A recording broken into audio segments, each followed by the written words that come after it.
Hi everybody, this is GodsGirlG. Thank you so much for joining me today. For those of you who are new to my channel, welcome. And those of you returning to this channel to watch this video and you are not already subscribed, I'm going to encourage you to do so by clicking the subscribe icon below. And if during the course of this video you hear something that you like, click the thumbs up, comment below, or better yet, share this video with someone that you feel could benefit from its information. With that stated, let's get into today's discussion. So today's segment is the follow-up or the answering of the questions that I received in response to the Ask GodsGirlG video announcement that I put out about a month ago. And so I received some really good questions and I am going to attempt to answer them. This is going to be off the cuff. This is going to be with me not having thought about them too much. There may not be a scripture reference.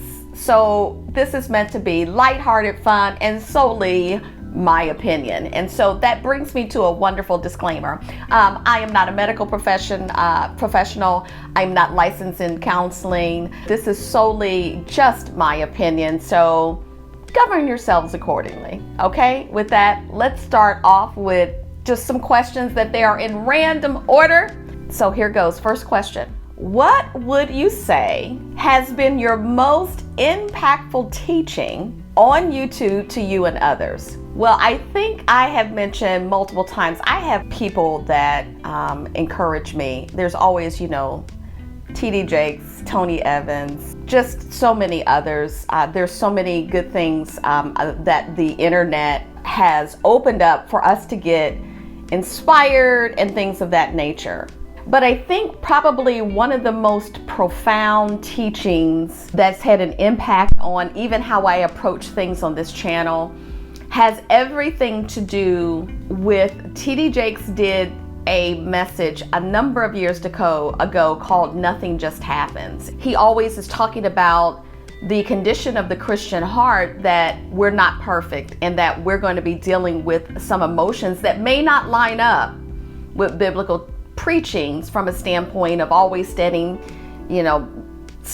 fearless in the eyes of difficulty and things of that nature. And so I've done my best to show, I hate to say it, but the frailty of humanity, especially the prophets, the Bible characters that we read about, and how we are taught in Sunday school how fearless and bold they were. And guess what? They were, but it didn't come without there being some questioning about their calling, some questioning about whether or not they can do or are they fit for the task. And so when I do a lot of my teachings or videos and I'm talking about some characters of the Bible, I am always very careful about peeling back the layers of that person before they get to that moment. So many times we in Christendom only talk about the victory, but we never talk about the agony leading up to that victorious moment. So that was probably one of the most profound teachings. And I think one of the things that you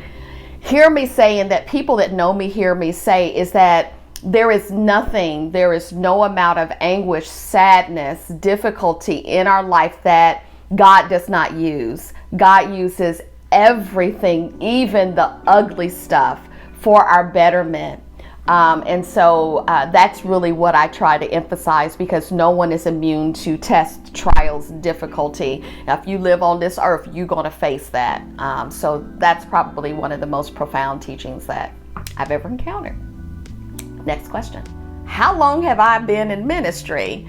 It depends on how you're defining ministry, but I felt a deep calling on my life actually in my adolescence. Actually, I can even remember when I was in first and second grade, there being something there, a deeper thing there. I've oftentimes say that I feel like I played with angels in my very early childhood, but I feel I've always felt this sense of ministry and calling on my life. My first ministry role was as youth president in my local church when I was 15, 16 years old. So I remember being in ministry and having to actually speak in front of people as early as that. So that's how long. That's the answer to that question. Next one. Would I consider ministering at a women's conference? Yes. However, what I will tell you, my ministry is completely different. I'm a unicorn. I'm not going to sit up there and hoop and holler. That's not who I am. Okay. I am going to be one of those ones you're going to chuckle. You're going to cry. We going to all get wrecked. And then God's going to put us back together again, and we're going to go home and, have coffee and biscuits and tea and all that kind of stuff. That's my ministry. I'm different, and I'm a unicorn. And for that, I'm thankful for the platform of YouTube that allows me to be who I am. So I am different. All right, next question. So I'm going to read this question because it's pretty lengthy. So it says, why do some Christians condemn women for wearing makeup, jewelry, pants, etc.?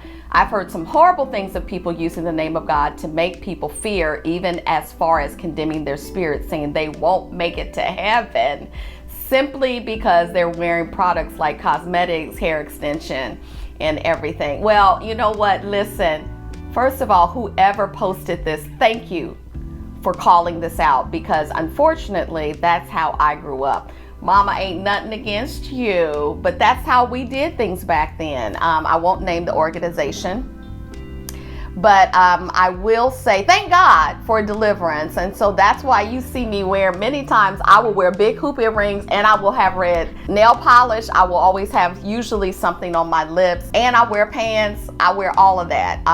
Nothing, everything he mentioned on here, that's what we do. There is nothing wrong with that. And I think that, sometimes I feel some of that was sexist. I feel that many times people try to make themselves holy or feel better by condemning other things and saying you can't do it. Earrings is not going to make somebody sin.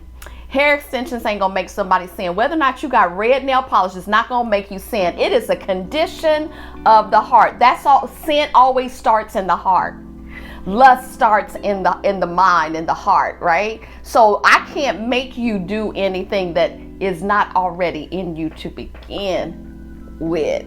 So that's where we need to go. And so I'm going to actually, with this one, probably give a couple little scriptures, because I know some of y'all going to come for me, and that's okay. You can't put yourself out here on YouTube without that. So first of all, makeup should never be an idol. So I will say that.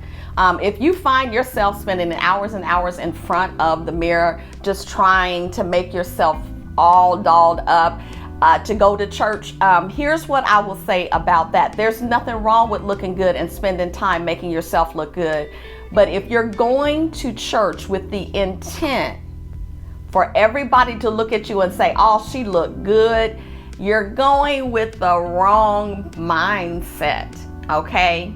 When how you look and the amount of time that you spend in the mirror becomes an idol, it can easily lead to pride, self-worth issues, and even more sin. So to me, the makeup and stuff could be a symptom of something else going on. But wearing makeup, earrings, nail polish, toe polish, lipstick, that's not a sin. Okay, moving on, because we done spent enough time there. Moving on. Rest assured, girl, go get your earrings, go get your nail polish. Okay, I'm done. I have nothing else to say about it. Now, I had two questions that came in that were really kind of similar, and the questions were all around the foundations of a good godly relationship or marriage. What are my thoughts around that? First of all, here's what I will say. Everybody's situation is unique. You can give a recipe all day, but if the recipe is not right and to that couple, it just won't work. But there are foundations, just like you have a recipe, like a cake recipe. Here's what I know for sure. There's 3 things that you're gonna need with a cake recipe. Whether you're building it from scratch or a box recipe or not, you're going to need some milk, some type of liquid, milk or water. You're going to need some eggs, okay? And you're going to need butter, okay? That's what I know for sure when you're building a cake. Well, guess what? Any type of relationship is similar to that. And I feel that there are 4 key ingredients. The first ingredient is God. That's the foundation. You got to have God a part of it. The second one is communication. The third one is money or finances. And the fourth one is intimacy. Intimacy is not always sex. Go back and look at another video I did about that. I'm not going to do that all here. But intimacy. And without those foundations, if any one of those foundations is weak, your marriage, your relationship is going to be a little shaky. So those are the keys to doing that. And just like with any recipe that you give someone, you got to make it your own. So that means is that you can have those foundations, but you've got to tailor it then to your relationship. If y'all both are extroverts and y'all talking too much in communication, y'all need to kind of, maybe you don't put too much in there. Just like you don't put too much of salt, in things. Everybody's got different tastes and ideas. So that is really all that I will say about that.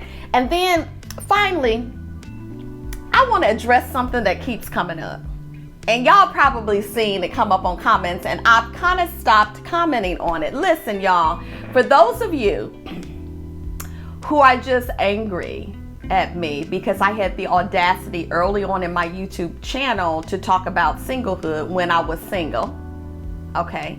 And then after I got married and I came back from my multiple year hiatus and tried to talk about singleness again, and ways of being comfortable in your singlehood. For those of you to keep coming after me, saying that I need to stop, and it's just condemning me because I'm married and I'm talking about singleness. Let me address you for a minute, because first of all, I'm not going to comment on your comments anymore. You might hear me say, I'm so sorry you feel that way, because I do feel sorry that you feel that way. Here's what I'm going to say. There is nothing that I'm going to be able to say or do that's going to help you in your situation get something that you most desire.